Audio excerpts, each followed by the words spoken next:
नमस्कार, मैं हूं अंकुर और आप देख रहे हैं सत्यहिंदी.com। एक नजर अब तक की सुर्खियों पर। शुक्रवार को पटना में विपक्षी दलों की पहली संयुक्त बैठक के बीच आम आदमी पार्टी और कांग्रेस के बीच तनाव देखने को मिला। दरअसल आप प्रमुख अरविंद केजरीवाल ने केंद्र के अध्यादेश के खिलाफ कांग्रेस के समर्थन की मांग करते हुए कहा कि इसके बिना उनके लिए किसी भी गठबंधन में शामिल होना मुश्किल होगा।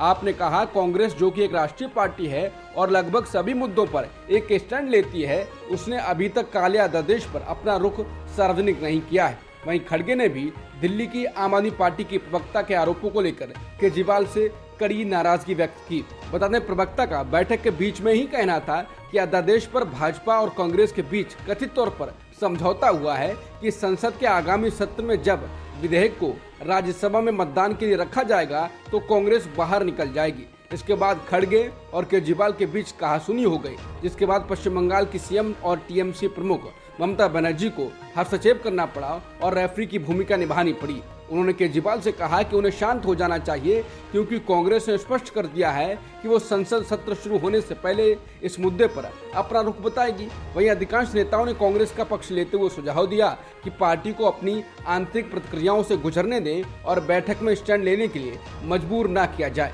बता दें, आम आदमी पार्टी के प्रवक्ता बैठक के बाद भी ये कहते सुनाई दिए गए कि जब तक कांग्रेस का स्टैंड अध्यादेश को लेकर साफ नहीं होता है, तब तक विपक्ष की किसी भी बैठक में आम आदमी पार्टी शामिल नहीं होगी। पंजाब में विपक्ष के नेता प्रताप सिंह बाजवा ने आप पर पलटवार करते हुए कहा है, ये तो पहले ही साबित हो चुका है कि आम आदमी पार्टी भाजपा की बी टीम है।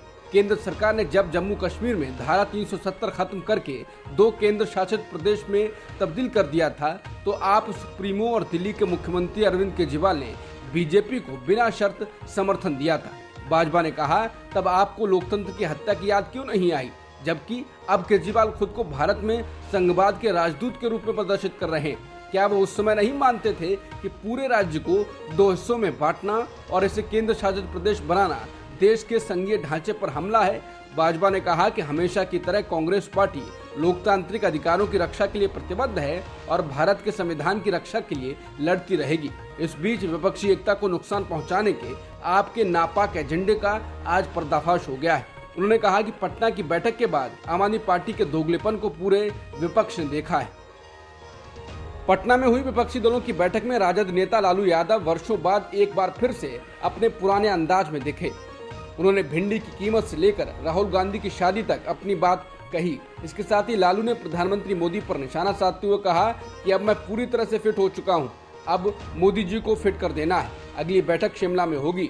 देश टूट के कगार पर खड़ा है और नरेंद्र मोदी उड़ उड़ कर प्रदेश में चंदन का लकड़ी बांट रहे हैं।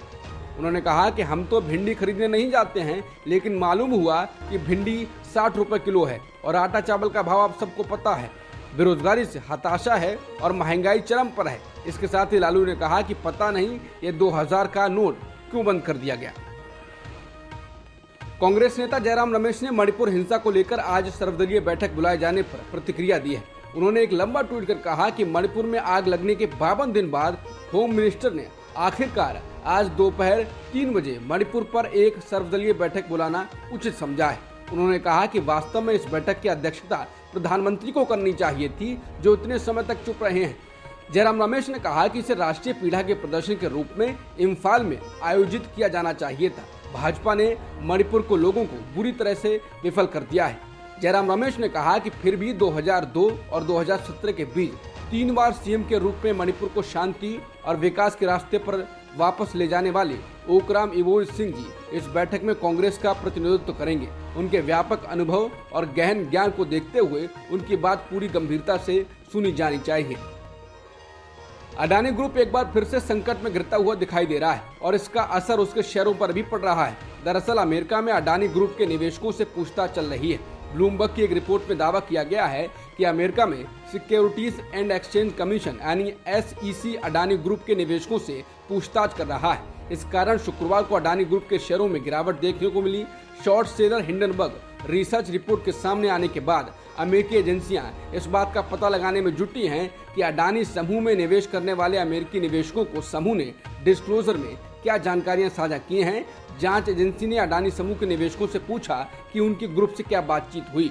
बता दें, हिंडनबर्ग ने अडानी समूह पर विदेशी कंपनियों के जरिए समूह की कंपनियों के शेयरों के भाव में हेरफेर का आरोप लगाया था। बता दें, हिंडनबर्ग ने कहा था कि शेयरों के भाव में उतार चढ़ाव लाने के लिए गड़बड़ी करने का आरोप लगाया गया था। प्रधानमंत्री नरेंद्र मोदी अमेरिका में 3 दिन रहने के बाद शनिवार को मिस्र के लिए रवाना हो गए। इससे पहले पीएम मोदी ने वॉशिंगटन डीसी में रोनाल्ड रीगन बिल्डिंग में अप्रवासी भारतीयों को संबोधित किया। इस कार्यक्रम में हॉलीवुड सिंगर मैरी मिलवेन ने मंच से राष्ट्रगान जन गण मन गाया। राष्ट्रगान के बाद मैरी ने पीएम मोदी के पैर छुए। इसका वीडियो भी सामने आया है। वहीं इस कार्यक्रम में बोलते हुए मैरी मिलवेन ने कहा कि पीएम मोदी के इस कार्यक्रम में हिस्सा लेना उनके लिए बेहद गर्व की बात है।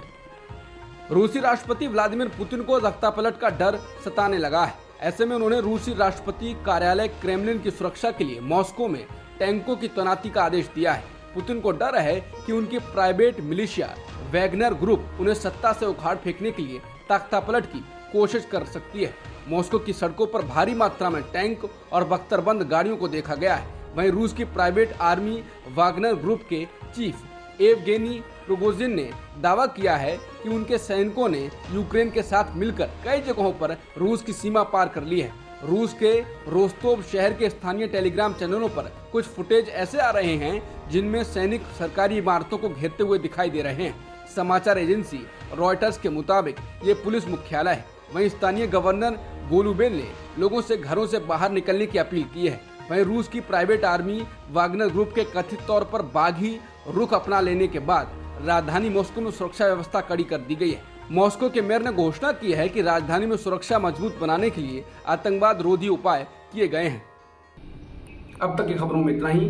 बाकी खबरों के लिए बने रहिए सत्यहिंदी.com के साथ।